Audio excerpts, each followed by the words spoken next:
Hello everyone, it's Laura Myers for CMS-Connected, and I'm joined by David Komarek from Kentico. So why don't you start by telling us about your role at Kentico and what that involves? Sure. Well, I'm the product owner at Kentico Software.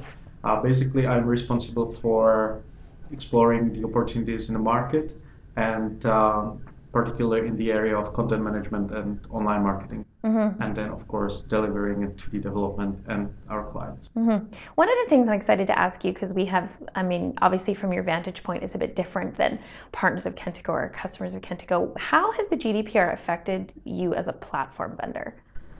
Well, for us as a platform vendor, it was a bit different because we first had to focus basically on, understanding what it is and what we should do and how we should help our clients and partners to implement some of the parts that are needed for GDPR. And then you had to, you really had to, how did you find the information out there in terms of understanding it?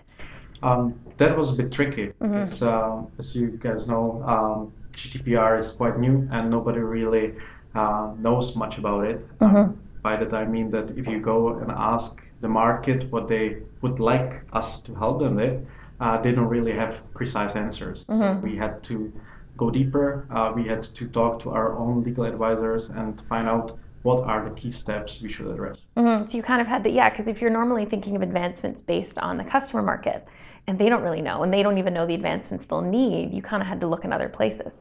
That's right. Yeah. How, in Kentico 11 that's coming out, what advances are coming out that are going to serve GDPR concerns that people will come up with? Well, first of all, we try to focus on how to map data flow, because we know that most of our clients and end clients will basically need to go through this process. So we went deeper into our architecture and we explored all the pieces and all the locations of where we keep any personal data, what we do with them, and what is the purpose why we are processing them.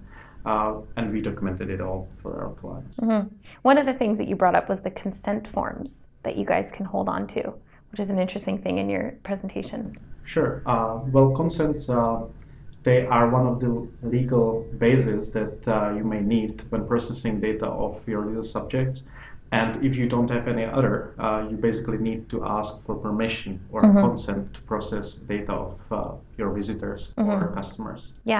Therefore, we try to keep records of such consents directly within these systems so that you can later on use it in personalization, profiling, segmentation, and so on. Now, we know the data audit process that's asked of people as they go into the GDPR is intense. So there was a process that you explained in your presentation where Kentico could understand from the customer perspective what that would be like. So go into that process a little bit. All right. Well, first of all, we had to find legal advice for that, of course. I suppose that most of our partners and clients will have to do the same because obviously it's quite new stuff. Then we basically had to interview all our departments for the sample site and to look where every single piece of data is processed, what we do with it and why. Then we created the map itself.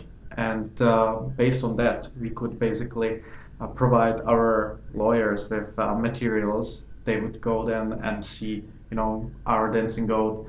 There are quite a bit of forms located on the website. And for some of them, of course, you need consents because there is simply no other legal basis for processing data. Therefore, we identified such locations and tried to address them. That's fantastic. You really took an integrated approach to understanding that. Thank you. Perfect. Well, that's all the questions I have. Thank you so much for sitting down with me. I think you do. Perfect.